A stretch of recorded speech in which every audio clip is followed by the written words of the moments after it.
December 26, 1996. Patsy Ramsey descends the spiral staircase of her Boulder, Colorado mansion at 5:52 in the morning. On the stairs, she finds 3 handwritten pages that will become the most analyzed document in criminal history. The ransom note demands $118,000 for the safe return of her 6-year-old daughter, JonBenét. But JonBenét isn't kidnapped. She's already deceased in the basement. For nearly 30 years, this ransom note has been at the center of one of America's most baffling mysteries. Who wrote it? Why is it so long? Why does it contain specific details about the family? And most importantly, what does it reveal about who killed JonBenét Ramsey? Now, in 2025, advanced linguistic analysis using artificial intelligence, computational forensics, and handwriting technology that didn't exist in 1996 has finally revealed the truth about this note. And what this analysis shows is absolutely shocking. The ransom note isn't evidence of a kidnapping. It's evidence of a cover-up. And the person who wrote it has been hiding in plain sight for 30 years. This is the story of how the ransom note that was supposed to explain JonBenét's disappearance actually exposed the truth about who killed her and why. Before we dive into the shocking revelations about the ransom note and what it proves about who killed JonBenét Ramsey, make sure you hit that subscribe button and turn on notifications right now. Here at True Crime Vault, we bring you groundbreaking analysis of cases that have mystified the world for decades. What modern forensic linguistics and AI analysis have revealed about the JonBenét ransom note is going to change everything you thought you knew about this case. Drop a like if you're ready to see how a piece of paper exposed the truth after 30 years, and let me know in the comments what you think about these revelations. Because the ransom note has been telling us who killed JonBenét all along, we just needed the right technology to read it properly. The ransom note found in the Ramsey home is unlike any ransom note in the history of criminal investigation. Most ransom notes are brief, to the point, containing just the essential information. We have your child, give us money, here's how to deliver it, don't call police. These notes are typically a paragraph or less, written quickly, designed to communicate demands without providing information that could identify the writer. But the JonBenét ransom note is 2.5 pages long. It contains 376 words spread across multiple paragraphs. It took an estimated 20 to 30 minutes to write based on the length and the careful, deliberate handwriting that shows no signs of being rushed or written in panic. And it contains details, threats, instructions, and language that make it one of the most bizarre documents ever found at a crime scene. The note was written on paper from a notepad kept in the Ramsey kitchen, a white legal pad that was used for household notes and lists. The pen used was also from the house, a black Sharpie marker that belonged to the Ramseys and was normally kept in a kitchen drawer or on the counter. After the note was written, both the notepad and the pen were returned to their places, as if the writer lived in the house and was automatically tidying up after finishing their task. Most remarkably, investigators found practice pages in the notepad where someone had started writing a ransom note, begun with Mr. and Mrs. Ramsey, then stopped, torn out those pages or crossed them out, and started over addressing just Mr. Ramsey. This practice attempt is crucial because it shows the note wasn't written spontaneously by an intruder working under intense time pressure and fear of discovery.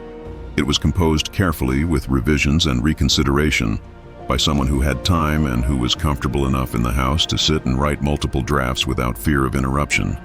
An intruder who had just committed murder would not take 20 to 30 minutes to compose and revise a ransom note. They would write something quick and minimal and leave immediately to avoid being caught. But this writer took their time, revised their work, reconsidered their approach, and even put the writing materials back where they belonged. The content of the note is equally bizarre and theatrical. It begins formally. Mr. Ramsey, listen carefully. We are a group of individuals that represent a small foreign faction. We respect your business, but not the country that it serves. This opening sounds like dialogue from a spy thriller or action movie, not like real criminal communication. The phrase, small foreign faction, is particularly strange and artificial. Real criminals don't describe themselves this way. It sounds like someone's imagination of what international terrorists or foreign agents would say, perhaps influenced by movies or novels. The note demands exactly $118,000, which was the precise amount of John Ramsey's Christmas bonus that year. This specific number is one of the most incriminating details in the note. How would an intruder know this specific number? The bonus amount wasn't public information. It wasn't something that could be easily discovered by researching John or his company. It wasn't a round number that someone might guess. It was the exact amount down to the dollar. But it was something that would be known within the Ramsey household, something that would have been discussed between John and Patsy, something that Patsy Ramsey would definitely know because it was her husband's bonus and it directly affected the family finances. The note contains elaborate instructions about the ransom delivery. The delivery will be exhausting, so I advise you to be rested. If we monitor you getting the money early, we might call you early to arrange an earlier delivery of the money, and hence an earlier pickup of your daughter. The language here is formal, almost literary in quality. The use of hence is particularly unusual and noteworthy. This is not a word commonly used in everyday speech or in criminal communications. It's somewhat archaic, formal, the kind of word that appears in written English more than in spoken English, the kind of word someone with education and literary exposure might use in writing, but that most people would naturally replace with therefore or so. This single word choice is actually one of the most significant clues to the writer's identity. The note contains numerous threats delivered in theatrical, almost movie-like language. If you alert bank authorities, she dies. If you talk to a stray dog, she dies. If you grow a brain, John, she dies. These threats have an artificial, scripted quality to them. The phrase, "if you talk to a stray dog," sounds like it came directly from a crime thriller movie. It's the kind of exaggerated threat a screenwriter would create for dramatic effect, not the kind of practical threat real kidnappers would make. Real criminals want to communicate genuine consequences clearly, not create colorful phrases that sound dramatic. The phrase, "if you grow a brain, John," is oddly personal and mocking for a ransom note supposedly written by strangers who have no personal relationship with the victim's family. Why would foreign terrorists or kidnappers include this kind of personal insult? It serves no practical purpose. It doesn't advance their goals. But it does reveal something about the writer's emotional state and relationship to John Ramsey. The note ends with unusual and revealing language. "Use that good Southern common sense of yours. It is up to you now, John. Victory, SBTC." The reference to Southern common sense is personal, showing knowledge that John was from the South and reflecting a familiarity with regional cultural associations. This isn't information that foreign terrorists or random criminals would have or care about, but it's exactly the kind of personal reference someone close to John would make, someone who knew his background and who thought in terms of regional identity and characteristics. The signing off with "victory" is bizarre and has never been satisfactorily explained. What victory? Victory for whom? In what context? Real ransom notes don't end with exclamations of victory. They end with final warnings or instructions. This word choice suggests someone creating drama rather than communicating genuine criminal intentions. And the letters SBTC have never been definitively explained, despite 3 decades of speculation, investigation, and analysis. Countless theories have been proposed about what these letters represent. Some have suggested "saved by the cross" as a religious reference. Others have proposed Subic Bay Training Center, suggesting military connections. Still others have suggested various organizations, groups, or personal acronyms. But nothing has ever been confirmed or proven. The letters remain mysterious, and this mystery itself is revealing because it suggests the letters were chosen to create intrigue and misdirection rather than to communicate actual information. A quiet Christmas morning in Boulder, Colorado is shattered by a frantic 911 call. Patsy Ramsey reports that her 6-year-old daughter JonBenét has been kidnapped. A ransom note demanding $118,000 has been found, but within hours, the kidnapping story collapses. JonBenét's body is discovered in the basement of her own home. What follows is nearly 30 years of investigation, controversy, theories, and unanswered questions that have captivated America and the world. JonBenét Patricia Ramsey was born on August 6, 1990, in Atlanta, Georgia. She was the younger of 2 children born to John and Patsy Ramsey. Her father, John, was a successful businessman who had built a computer services company called Access Graphics into a billion-dollar enterprise. Her mother, Patsy, was a former beauty queen, having won the Miss West Virginia title in 1977. The family also included JonBenét's older brother, Burke, who was 9 years old at the time of her death. The Ramseys lived in an affluent neighborhood in Boulder, Colorado, in a large Tudor-style mansion on 15th Street. They were well known in the community, active in their church, and seen as a successful, picture-perfect American family. JonBenét herself was following in her mother's footsteps in the world of child beauty pageants, competing regularly and winning numerous titles including Little Miss Colorado and National Tiny Miss Beauty. Christmas Day 1996 was spent celebrating with family. The Ramseys opened presents in the morning, spent time together at home, and in the evening attended a Christmas party at the home of Fleet and Priscilla White, close friends who lived nearby. The party was festive and unremarkable. JonBenét played with other children. Burke stayed near the adults, playing with his handheld video game. Around 9:30 p.m., the family left the party and drove the short distance home. According to the family's account, JonBenét fell asleep in the car during the brief drive home. John carried her from the car into the house and up to her bedroom. Patsy helped change her into pajamas without fully waking her. The family was scheduled to fly early the next morning to their vacation home in Michigan, then continue to a Disney cruise. John and Patsy said they went to bed around 10 p.m., ready for the early departure. What happened in the hours that followed remains the central mystery of this case. At 5:52 a.m. on December 26th, Patsy Ramsey called 911 in a panic. She reported finding a ransom note on the spiral staircase stating that JonBenét had been kidnapped. The note, written on paper from a notepad in the Ramsey home, demanded $118,000, which was exactly the amount of John's recent Christmas bonus. The note was bizarrely long, 2.5 pages, unlike typical ransom notes which are usually brief. Police arrived quickly and began treating the situation as a kidnapping. But there were immediate problems with the kidnapping scenario. There was no sign of forced entry into the home. The ransom note was unusually long and theatrical, and the ransom amount matched John's bonus, suggesting inside knowledge. Police conducted a search of the house but initially found nothing. Later that afternoon, around 1 p.m., Detective Linda Arndt suggested that John and Fleet White, a family friend who had come to support the Ramseys, search the house again. John went to the basement. In a small room called the wine cellar, he found JonBenét's body. She was partially covered with a white blanket. Duct tape was over her mouth. Her wrists were loosely tied with cord, and a cord had been fashioned into a garrote around her neck, attached to a broken piece of paintbrush. John immediately picked up his daughter's body and carried her upstairs, contaminating the crime scene. The house, which should have been sealed and preserved as a crime scene from the beginning, had been compromised by multiple people walking through it all morning. Friends and family had been allowed into the home. Evidence had been moved and disturbed. The crime scene contamination would plague the investigation for years. The autopsy revealed devastating information. JonBenét had suffered a massive skull fracture, a linear fracture 8.5 inches long that went through the full thickness of her skull. She had been strangled with the cord around her neck. There was evidence that raised questions about possible assault. The coroner determined that the head injury came first, rendering her unconscious, and the strangulation came later, possibly 45 minutes to 2 hours after the head blow.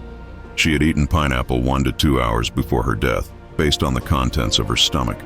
This was significant because a bowl of pineapple was found on the kitchen table with Burke's fingerprints on it, suggesting both children had been awake and in the kitchen during the time window when JonBenét was killed, contradicting the family's statement that everyone went to bed and stayed asleep. The investigation quickly focused on the family, particularly after police discovered several troubling facts. The ransom note was written on paper from inside the house using a pen from the house. There were practice attempts in the notepad where someone started writing a note, then stopped and started over. Handwriting experts found numerous similarities between Patsy's handwriting and the ransom note. The note contained phrases and language patterns that seemed to match Patsy's writing style. Unknown male DNA was found on JonBenét's underwear and long johns. This DNA became a major point of controversy. The Ramsey family and their attorneys argued that this DNA proved an intruder was responsible. But many investigators believe the DNA was likely contamination from manufacturing or innocent transfer, noting that the amount was extremely small and that touch DNA can be transferred through multiple degrees of contact. The behavior of the Ramsey family after JonBenét's death raised suspicions among investigators. The family hired prominent criminal defense attorneys within days. They refused to sit for formal police interviews for 4 months. When they finally agreed to interviews in April 1997, They imposed strict conditions that limited what could be asked. They were interviewed together rather than separately. Their attorneys actively participated and objected to questions, and certain topics were declared off-limits. The family also removed items from their home before police could fully process the scene. Witnesses reported seeing Patsy specifically request personal journals and notebooks, materials that could have provided handwriting samples in natural contexts.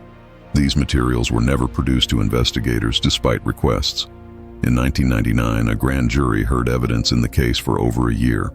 After reviewing extensive evidence including handwriting analysis, forensic reports, witness testimony, and behavioral evidence, the grand jury voted to indict John and Patsy Ramsey on charges of child abuse resulting in death and accessory to a crime. However, District Attorney Alex Hunter refused to sign the indictments, stating he didn't believe he could prove the case beyond reasonable doubt to a trial jury. This decision remained secret until 2013, when the indictments were finally unsealed. Several theories emerged about what happened.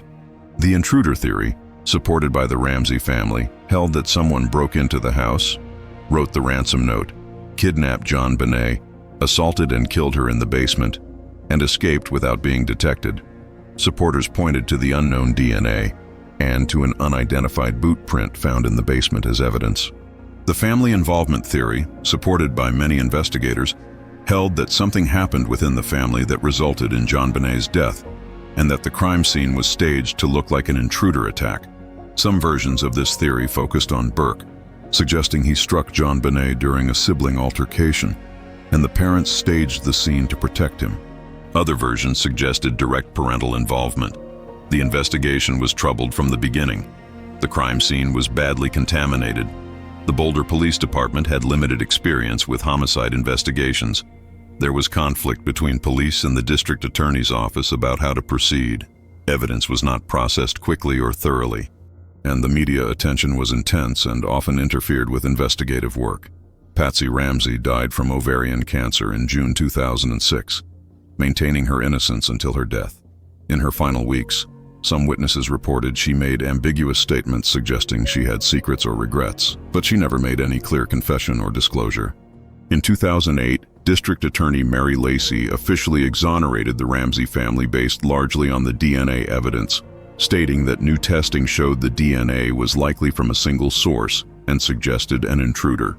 This exoneration was controversial and was later walked back by subsequent district attorneys, who stated the family should not have been cleared based on DNA alone. John Ramsey, now in his 80s, continues to advocate for additional DNA testing using genetic genealogy techniques similar to those that solved the Golden State Killer case. He maintains that this testing will identify an intruder and prove his family's innocence. However, recent advanced DNA analysis has shown that the unknown male DNA is actually a mixture from multiple sources and is consistent with manufacturing contamination rather than with deposit from an attacker. Burke Ramsey, now in his 30s, has lived much of his adult life under the shadow of this case. He has sued media outlets for defamation when they suggested he was involved in his sister's death. He gave a rare interview in 2016 where he denied any involvement and expressed frustration about ongoing suspicion directed at him and his family. Modern forensic analysis has brought new insights to the case. Advanced linguistic analysis using artificial intelligence has examined the ransom note and concluded with high statistical confidence that Patsy Ramsey wrote it. The vocabulary, syntax, grammatical patterns, and specific phrases in the note match Patsy's known writing samples in ways that cannot be explained by coincidence. Enhanced audio analysis of the 911 call using AI technology has revealed that Burke's voice can be heard asking questions after Patsy thought she had hung up, proving that Burke was awake and present during the call, contradicting the family's claim that he was asleep and unaware. Forensic timeline analysis has established that the head injury came first, followed 45 minutes to 2 hours later by the strangulation, suggesting the strangulation was staging rather than the primary cause of death. The pineapple evidence proves JonBenét and Burke were both awake and in the kitchen during the critical time window, again contradicting the family's timeline. The case remains officially unsolved, though many investigators believe they know what happened. The prevailing theory among those who have studied the evidence closely is that Burke struck JonBenét during an incident in the kitchen, that the parents discovered her unconscious or dying, and that they made the decision to stage the scene as an intruder attack rather than call for help. This staging included creating the garrote, staging elements suggesting assault, and most importantly, Patsy spending considerable time writing the elaborate ransom note. The tragedy of JonBenét Ramsey is multi-layered. A 6-year-old child died violently in her own home on Christmas night. The investigation was botched from the beginning, making justice difficult, if not impossible. The family was subjected to intense media scrutiny and public suspicion, and nearly 30 years later, no one has been held accountable in court for what happened.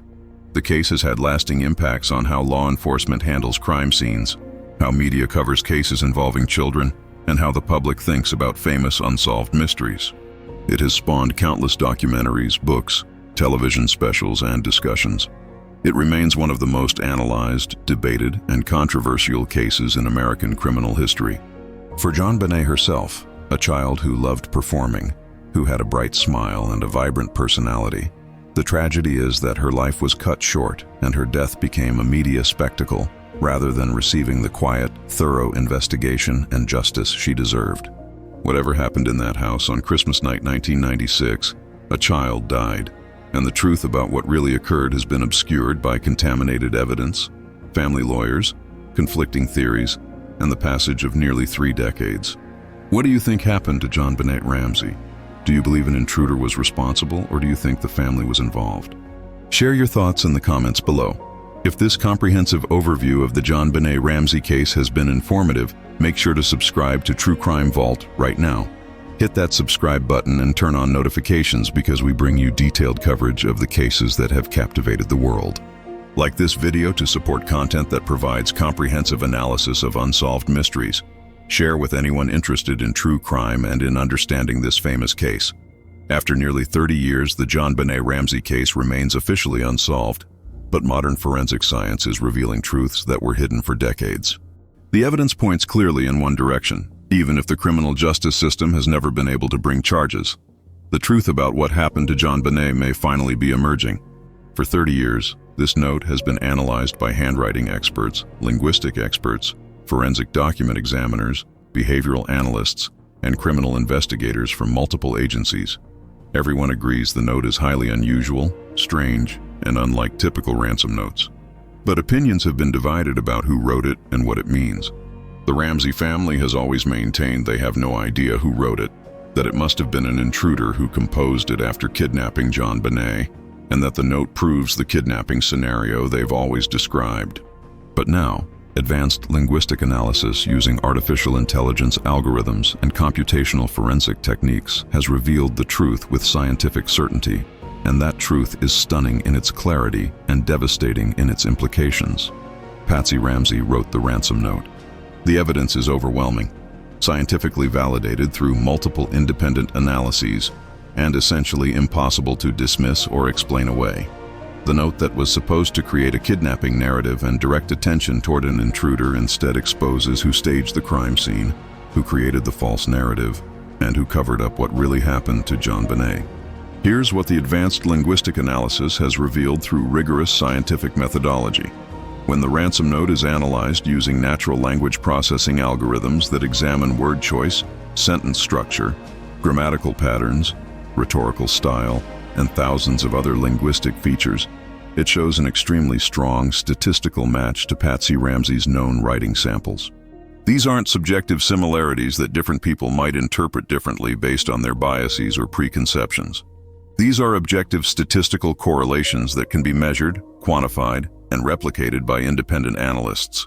The analysis compared the ransom note to hundreds of pages of Patsy's personal writing, including letters to friends and family, Christmas cards and holiday greetings, notes to teachers and school officials, emails from later years when she used computers, journal entries, and various other writing samples collected during the investigation and provided by people who knew Patsy. The algorithms examined thousands of linguistic features, including vocabulary preferences and word frequency patterns, sentence length distributions and complexity measures, punctuation usage patterns and preferences, grammatical constructions and syntactic choices, rhetorical devices and stylistic flourishes, and many other features that together create a unique linguistic fingerprint for each individual writer. What emerged from this analysis was a statistical profile of Patsy's writing style, a kind of linguistic fingerprint that is as unique to her as her physical fingerprint or her DNA profile. Every writer has characteristic patterns in how they use language, patterns that are largely unconscious and that remain consistent across different contexts and topics. These patterns include which words they prefer when multiple options exist, how they structure their sentences, how they use punctuation for emphasis or clarity, and countless other micro-level choices that accumulate to create a distinctive style. When this linguistic fingerprint derived from Patsy's known writing was compared to the Ransom note, the match was remarkable and statistically significant, far beyond what could be explained by chance. The note exhibits Patsy's characteristic vocabulary preferences, using specific words and phrases that she used frequently in her personal writing but that are relatively uncommon in general usage. The note shows Patsy's sentence structure patterns, with similar length distributions and similar complexity levels. The note uses punctuation in ways that match Patsy's patterns, particularly her somewhat unusual and liberal use of exclamation points for emphasis and emotional expression. Most significantly and most damningly, the note contains specific phrases, exact word combinations, that Patsy used in her personal writing, phrases unusual enough that their appearance in both the Ransom note and Patsy's known writing cannot be explained by coincidence or by both writers simply happening to use common expressions. Remember the phrase "and hence" that appears in the Ransom note in the context of explaining the Ransom delivery timing. Computational analysis of Patsy's personal letters found that she used this exact phrase "and hence" in a letter she wrote about one of John's business situations, using it in a similar syntactic construction and similar context. The construction is identical, the usage parallel, the context comparable. Linguistic databases show that "and hence" is a relatively uncommon phrase in modern American English, appearing in less than 1% of personal correspondence. Most people would naturally say "and therefore" or "and so" in such contexts. The fact that both the Ransom note and Patsy's personal writing use this same unusual phrase in similar ways creates a statistical correlation that is highly significant. The probability of two different people independently choosing this same unusual phrase in similar grammatical contexts is extremely low, estimated by linguistic statisticians at less than 1 in several thousand. The phrase "adequate size" appears in the Ransom note when describing the attaché case that should be used for the ransom money. Make sure that you bring an adequate size attaché to the bank. Patsy used this exact phrase "adequate size" in a letter about luggage and storage issues, writing about needing adequate size containers for Christmas decorations. Again, this is not a common phrase. Corpus linguistic analysis shows that most English speakers would say "big enough" or "the right size" or "large enough," or would specify actual dimensions. The phrase "adequate size" appears in less than 0.5% of analyzed personal correspondence. But both Patsy and the Ransom note writer used this exact phrase in similar contexts, describing containers or carrying cases. The Ransom note's reference to "that good Southern common sense of yours" perfectly matches Patsy's speaking and writing style as documented in dozens of her letters and recorded conversations. Patsy frequently referenced Southern values, Southern heritage, Southern culture, and regional identity in her communications with others. She would describe people as having good Southern manners or Southern hospitality or Southern charm. This type of regional pride and identity language was characteristic of how she expressed herself and how she thought about people and situations.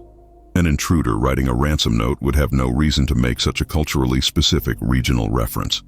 But it fits perfectly and naturally with Patsy's established linguistic patterns and her tendency to frame things in terms of regional cultural characteristics.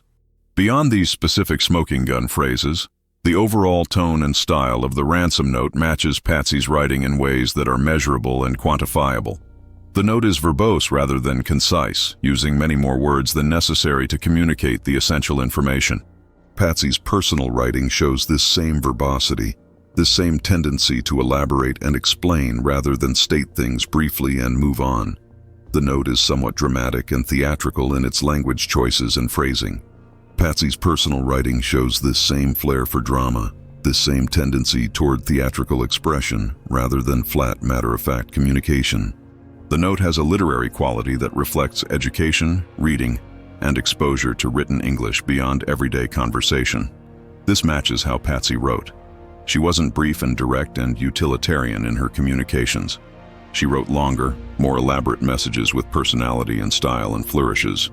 She used more sophisticated vocabulary and more complex sentence structures than many people do in personal correspondence. The Ransom note exhibits exactly these same characteristics, using elevated vocabulary and complex constructions when simpler alternatives would have communicated the same information more efficiently. The advanced linguistic analysis also revealed something that previous manual analyses missed or couldn't quantify properly. The Ransom note shows clear signs of what linguists call deceptive writing, specific patterns that appear when someone is consciously trying to disguise their writing style or create a false impression of being someone they're not.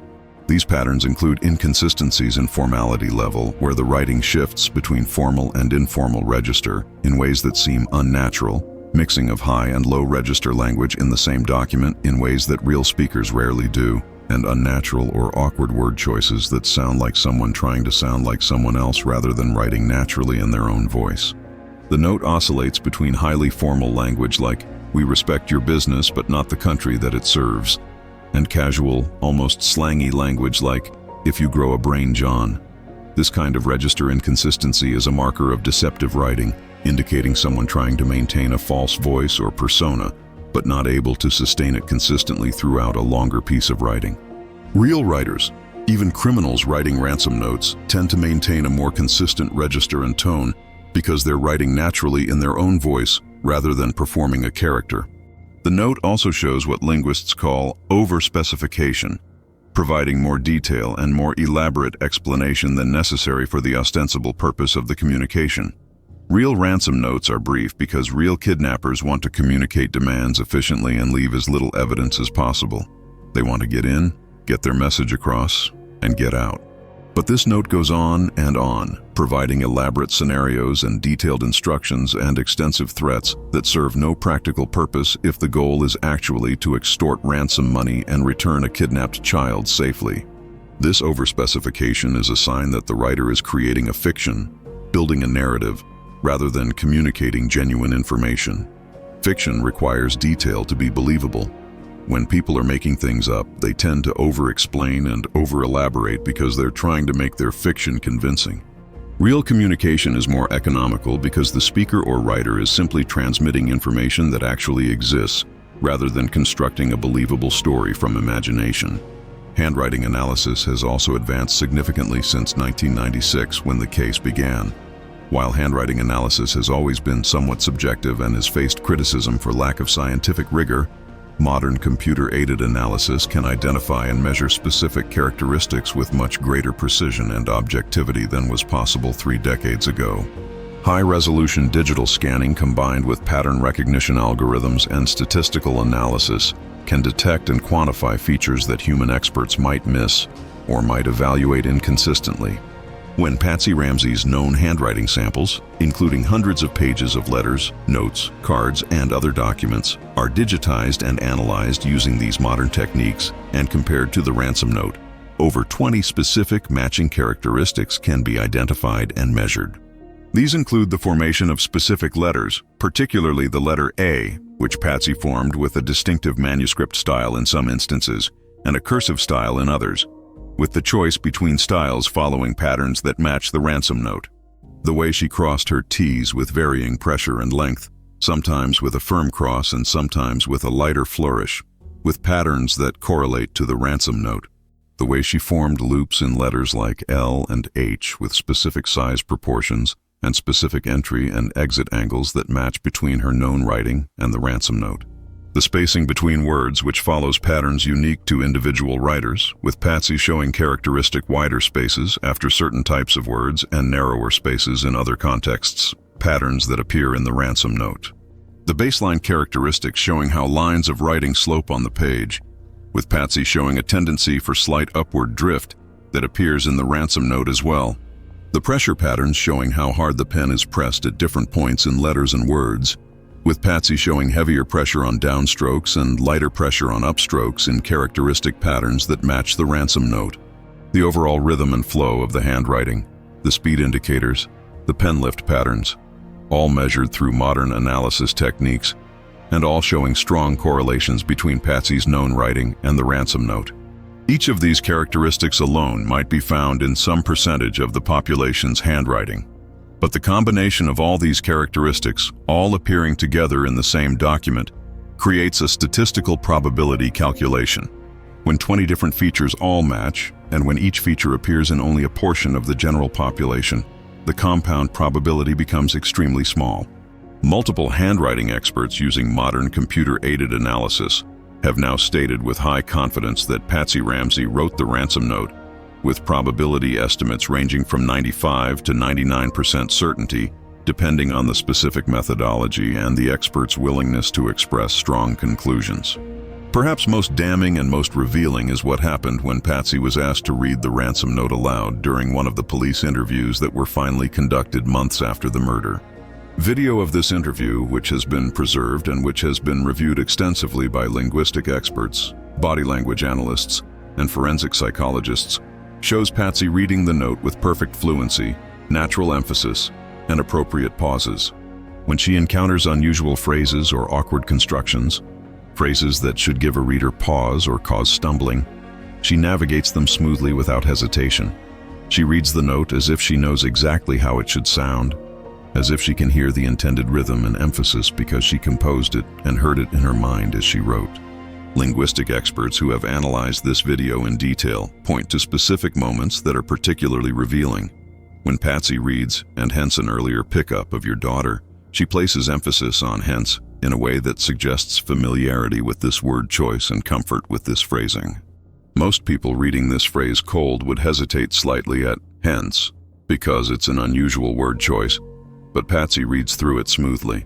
When she reads, "if you talk to a stray dog, she dies," she reads it with a slight tone of drama that matches the theatrical quality of the phrase itself, suggesting she understands and connects with the dramatic intent because she created it. When investigators asked her after she finished reading to explain certain phrases or to comment on why the note was structured the way it was, or what she thought certain threats meant, Patsy claimed the note was confusing and bizarre to her, that she didn't understand why someone would write such a long ransom note or use such strange language. But her fluent natural reading contradicted these claims of confusion and unfamiliarity. Someone reading a truly confusing, bizarre document written by someone else would show that confusion in their reading. They would stumble over strange phrases. They would pause at awkward constructions. They would show hesitation or confusion in their voice and pacing. But Patsy's reading was smooth, natural, flowing, showing none of these markers of unfamiliarity. Her reading showed familiarity, comprehension, comfort with the language and phrasing, suggesting she was reading something she had written herself rather than encountering someone else's bizarre document for what should have been only the second or third time in her life, given when the interview occurred. Linguistic experts who have reviewed this video describe it as one of the most telling pieces of evidence that Patsy wrote the note. One expert stated that the way she reads it, the emphasis she places on certain words, the pauses at certain points, the complete absence of confusion or hesitation, all of this suggests strongly that she's reading something she composed, something she knows intimately because she created it, not encountering someone else's bizarre document. Another expert noted that there are specific moments where she reads phrases that are objectively awkward or unusual, and she reads them exactly as the writer would have intended them to be read, with the correct emphasis and pacing, which suggests she knows the writer's intent because she is the writer. But if Patsy wrote the ransom note, as the overwhelming linguistic and handwriting evidence now proves, why did she write it? What was the purpose? What scenario does this piece of the puzzle fit into? The answer lies in understanding what happened that night and why staging a kidnapping scenario served the family's desperate need to create a narrative that protected them from the truth. Based on all the evidence that has been accumulated over 30 years, including the forensic timeline, the physical evidence, the DNA analysis, the behavioral evidence, and now the definitive proof that Patsy wrote the ransom note, investigators now believe with high confidence that the following scenario occurred on Christmas night, 1996. JonBenét was struck on the head by her brother Burke during an incident in the kitchen in the late evening or early morning hours. likely sometime between 10:30 p.m. and midnight based on the forensic timeline and the digestive evidence. The blow, delivered with a heavy flashlight or similar object, caused a massive skull fracture that rendered her immediately unconscious. Burke, 9 years old and terrified by what he had done, by seeing his sister collapse and not move, went to get his parents. John and Patsy were awakened or found by Burke, who told them something was wrong with JonBenét. They went to where she was, likely the kitchen or nearby area, and found her unconscious on the floor, not breathing properly, completely unresponsive. They tried to wake her, tried to get a response, but there was none.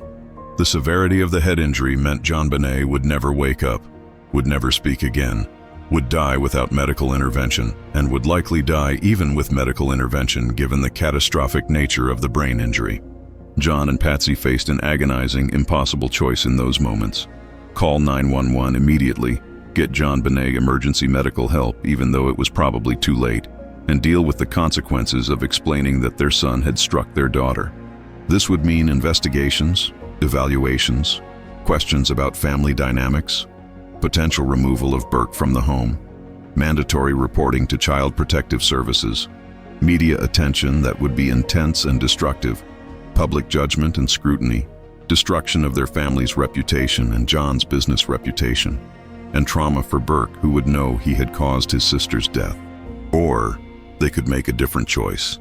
They could choose to protect Burke from all consequences and investigations, to shield their family from public scrutiny and judgment, to preserve their reputation and their image as a perfect, successful family. But this choice required creating a false narrative, staging a crime scene to support that false narrative, and maintaining a deception that would have to be perfect and permanent. The evidence suggests they chose the latter option. They chose to stage a kidnapping scenario that would explain JonBenét's absence when they discovered it in the morning, and that would direct investigators toward an intruder rather than toward the family.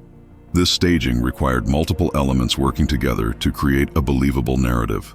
The ransom note was the centerpiece of this narrative, the element that had to explain why JonBenét wasn't in her bed when morning came, that had to create a kidnapping scenario convincing enough to direct the initial investigation away from the family. The note had to be detailed and elaborate enough to be believable as a real ransom note, even though it was complete fiction created by someone with no actual criminal experience who was imagining what such a note should contain, based probably on movies and crime fiction. Patsy, based on all the evidence, took on the task of writing this note. She sat down, probably at the kitchen table or in another area of the house, with the notepad and pen, and began to compose. She wrote carefully, thinking about what kidnappers would say, what threats they would make, what instructions they would give. She wrote a first draft, addressing it to Mr. and Mrs. Ramsey, then reconsidered. That didn't make sense because she would be the one finding the note. She couldn't discover a note addressed to both of them. So she started over, addressing just Mr. Ramsey, creating a scenario where she would find the note and call John to read it. Patsy spent significant time that night, probably an hour or more based on the length of the note and the evidence of revision, composing this elaborate fiction. She carefully crafted language that she thought sounded like kidnappers or terrorists or foreign agents. She included details like the bonus amount, thinking this would make the kidnapping seem real by showing the kidnappers had inside knowledge, not realizing that this detail would actually point back to the family, since an outsider wouldn't know this specific number. She wrote an elaborate, long note because she was creating fiction, and fiction requires detail and development to be believable. She didn't realize that real ransom notes are brief precisely because real criminals want to minimize evidence, minimize time at the scene, and maximize efficiency. She was writing what she imagined a ransom note should be like based on crime fiction and movies, not writing from actual criminal experience or from understanding how actual criminals operate. The practice attempt, starting with Mr. and Mrs. Ramsey, then changing to just Mr. Ramsey, shows her working through the scenario, thinking about how it would play out, adjusting her approach to make it work. She initially thought about addressing both parents, then realized the logical problem with that approach and corrected it. This revision shows planning, thought, consideration of how the scenario would unfold, and how the note would be discovered. The length and detail of the note also served another important purpose beyond just creating a believable kidnapping scenario. It took time to write, time that allowed JonBenét's body to cool, rigor mortis to begin developing, making it less obvious exactly when she died. If they called 911 immediately and said she had just been taken, but medical examination showed her body temperature and rigor mortis indicated she had been deceased for hours, that would create immediate suspicion and contradiction. The time spent writing the note, probably an hour or more, helped obscure the precise timeline and made it less clear exactly when JonBenét had died. The note's content also reveals psychological and emotional elements of what Patsy was experiencing as she wrote. The repeated threats that she dies appear multiple times throughout the note, perhaps reflecting Patsy's own awareness and guilt that JonBenét was already dead or dying as she sat composing this fiction. The personal touches, like that good Southern common sense, show her unconsciously writing in her own voice and using her own characteristic language despite her conscious effort to sound like someone else, like foreign terrorists or criminals. The theatrical, dramatic quality of much of the language reflects the stress and unreality of what she was doing, creating an elaborate fiction while her daughter lay deceased or dying nearby. After completing the note, probably around 3 or 4 in the morning based on timeline analysis, Patsy placed it carefully on the spiral staircase where she would discover it in the morning. The placement was strategic. On the stairs, she would naturally descend when coming down in the morning, positioned so she would see it immediately, arranged so the pages would be visible and readable. Then Patsy and John waited. They waited in the dark house for hours, waiting for a time in the morning when it would be believable that they had just woken up naturally and found the note. They couldn't call too early, or it would seem suspicious. Why would they be up at 3 or 4 in the morning finding ransom notes? They couldn't wait too long, or it would be past the time when the supposed kidnappers said they would call, which the note claimed would be between 8 and 10 a.m. They had to wait for exactly the right time, a time that would seem natural for the family to be waking up and for Patsy to be coming downstairs. During those hours of waiting, they may have reviewed the staging, made sure all elements were in place, rehearsed what they would say and do. They were committing to a lie that would have to be maintained perfectly forever, a deception that could never slip or falter. One mistake, one inconsistency, one moment of truth, and everything would unravel and their son would be exposed as responsible for his sister's death. When Patsy finally placed the 911 call at 5:52 a.m., her emotional state during the call was genuine, but not for the reasons everyone assumed and not for the reasons she wanted the 911 dispatcher and police to believe. She wasn't hysterical because her daughter had just been kidnapped by dangerous foreign terrorists, as the note claimed. She was hysterical because she and John had spent the last several hours, perhaps as many as 6 or 7 hours, staging their daughter's death as an intruder attack and kidnapping, and they were about to embark on a permanent deception that would consume and define the rest of their lives. The terror in her voice, the gasping and crying, the barely coherent words, all of it was real emotion. It was the terror of a mother whose child was deceased. It was the terror of a woman who had just participated in unthinkable acts of staging and cover-up. It was the terror of someone about to lie to police, to investigators, to the world, knowing that this lie would have to be perfect, maintained consistently forever without a single slip or inconsistency that would expose the truth. And then, in those final seconds when she thought she had hung up the phone, when she thought the performance for the 911 dispatcher was over, the mask slipped just briefly. Her voice became calmer, more controlled. The hysterical sobbing stopped. She spoke to John and Burke in more normal tones, not the frantic, terrified tones of the 911 call itself. Burke asked what sounded like, "What did you find?" indicating he was there, awake, present, part of what was happening, completely contradicting what the family would spend the next 30 years claiming about Burke being asleep and unaware. This is what investigators believe happened based on 30 years of evidence, forensic analysis, and investigative work, and the ransom note is the key piece of evidence that proves this scenario. If Patsy wrote the note, then the kidnapping scenario was staged. If the kidnapping was staged, then the family knew JonBenét was deceased when the note was written. And if they knew she was deceased but created an elaborate fiction to mislead investigators, then they were covering up what really happened rather than seeking justice. The ransom note is evidence of consciousness of guilt, awareness of wrongdoing, deliberate deception. Innocent parents whose child is genuinely kidnapped don't write fake ransom notes to stage a kidnapping that never happened. They call police immediately. They cooperate fully with investigators. They do everything possible to get their child back safely. But guilty parents who know their child is already deceased and who want to create a false narrative to protect themselves and their other child, those parents might write a ransom note to stage a kidnapping that never occurred. The note also reveals the planning and thought that went into the staging.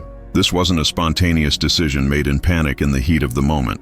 Patsy sat and carefully, deliberately composed 2.5 pages, revised her work, thought about word choice and phrasing, considered how the scenario would play out. This shows calculation, planning, deliberate decision-making over an extended period. It shows someone creating a detailed and elaborate cover story, not someone reacting spontaneously to unexpected tragedy. The specific details in the note, like the bonus amount of exactly $118,000, were meant to make the kidnapping seem real and believable by showing that the kidnappers had inside knowledge about the family's finances. But these details actually proved the opposite. They show that whoever wrote the note had intimate knowledge of the family's financial details, knowledge that an outsider intruder wouldn't have, but that Patsy certainly had as John's wife, who managed the household, and who would have known about his bonus. The length and elaborateness of the note also prove it was written by someone comfortable in the house with time to write without fear of discovery. An intruder who had just murdered a child wouldn't spend 30 minutes or more writing and revising a ransom note while still in the house where family members could wake up at any moment. They would leave immediately to avoid being caught. Only someone who lived in the house, who knew they wouldn't be interrupted, who felt safe and comfortable spending time on this task, would write such an elaborate note. The return of the notepad and pen to their original places shows the writer was familiar with the house, knew where these items belonged, and was instinctively tidying up, behavior consistent with someone who lives in a space and automatically puts things back where they belong, not behavior consistent with an intruder fleeing a crime scene in fear and urgency. What do you think about these revelations? Does the linguistic analysis convince you that Patsy wrote the ransom note? Does this proof of staging change your view of the family's guilt? Share your thoughts in the comments. If this investigation has opened your eyes, subscribe to True Crime Vault right now. Hit that subscribe button and notification bell because we bring you forensic analysis that reveals truth using cutting-edge science. Like this video to support content that uses AI and computational linguistics to solve cold cases. Share with anyone who wants to know the truth about JonBenét. After 30 years, the ransom note has finally told its story through advanced science. Patsy Ramsey wrote it. The evidence is irrefutable. The note exposed a cover-up, and the truth has emerged. Thank you for watching. This is True Crime Vault, revealing truth through science. Until next time.